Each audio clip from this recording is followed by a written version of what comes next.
Stalker here. So I'm out here on one of the few warm days we have left here before riding season wraps up for us poor little Canadians. And I thought I'd talk to you about some of the YouTube channels I watch that are not motorcycle related, or not the motorcycle related thing you'd think that someone like I would be watching. So we're gonna go back to in January of 2019, when I managed to massively hurt my back and found moving to be very painful, to say the least.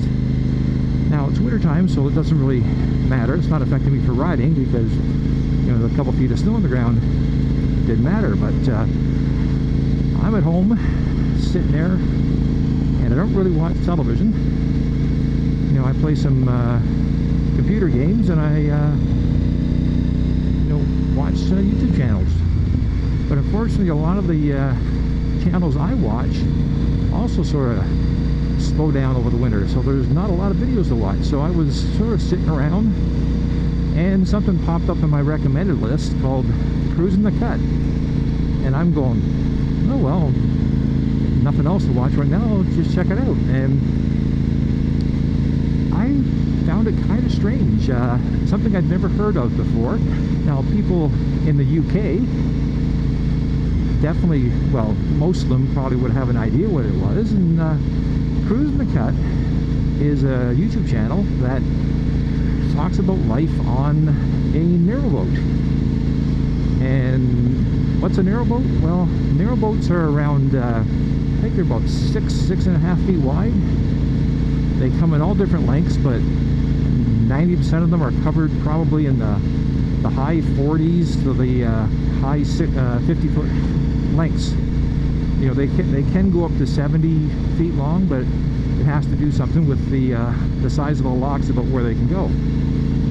And what these boats do is they travel along the various canal systems that were built in England, starting in the 1700s. And these canal systems are, for the most part, still around. So you have now it's recreational use, but up until I believe the 1950s, there was actually still commercial uses on the canal system. And this gentleman cruising the Cut used to be a journalist, or maybe he still is, and he was just looking to have a life outside of having a house. And anybody who watches house prices in England, or knows how expensive things are, know that having a house is very, very expensive. There's a massive headwind here right now. So a lot of people are actually now living full-time on these narrowboats. And I don't understand it. I myself would not even consider something like that. Like, I'm not afraid of boats and whatnot. My wife finds boat motion to be, even just sitting at anchor too much for her. But I just, for some reason, I ended up finding it really fascinating to watch. And I did something I have rarely done on YouTube, is I actually went back to the guy's very first video and watched right from the beginning to sort of see what he was doing and where he came from and whatnot. And it was actually really interesting to watch.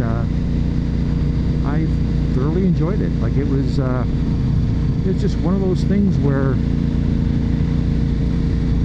I get to watch someone's life and just see a way of life that I have no interest in doing, but it's just fascinating to watch someone else do it. And it's so funny because I'm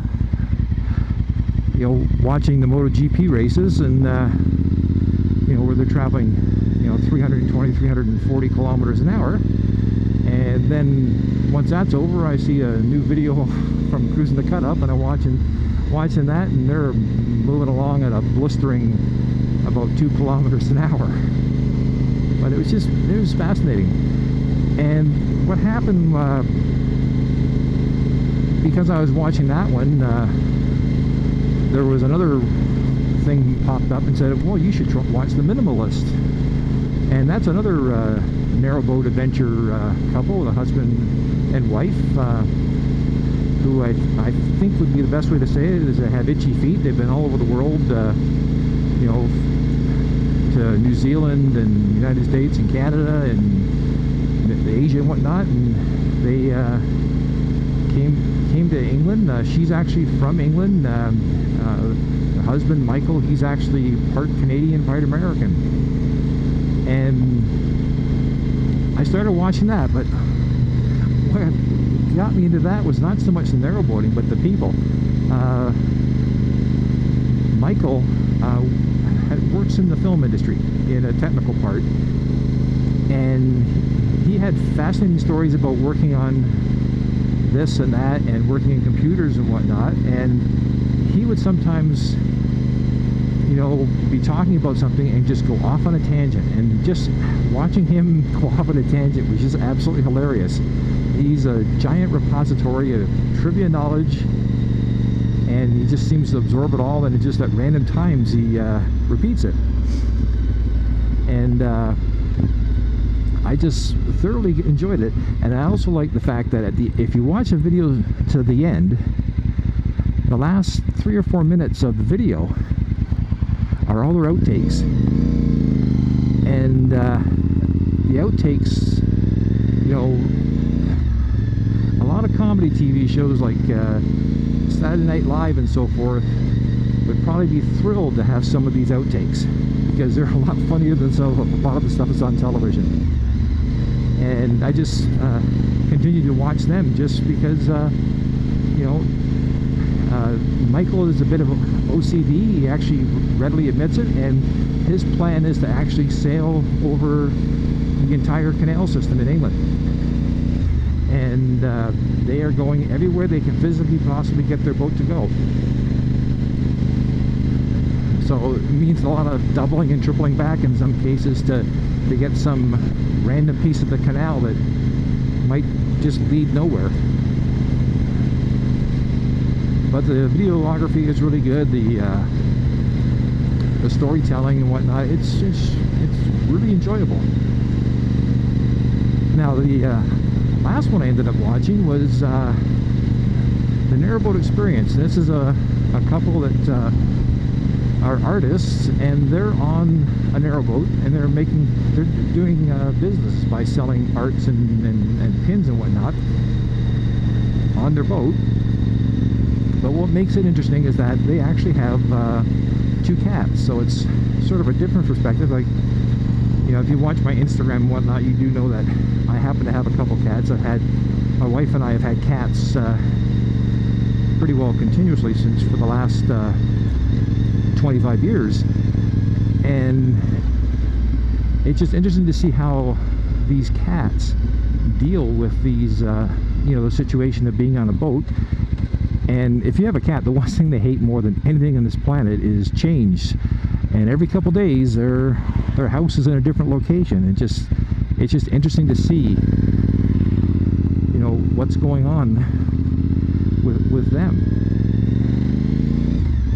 So that's one of the things I started watching while I was hoping my back would heal up. I'll mention a few others in other videos, and just to give you something to listen to while I'm suffering through the winter of non-riding that we have here. And if you have any other unusual YouTube channels that you watch and like, put them in the comments, because I'm always looking for something a little bit different and interesting. Anyways, hope you enjoyed it.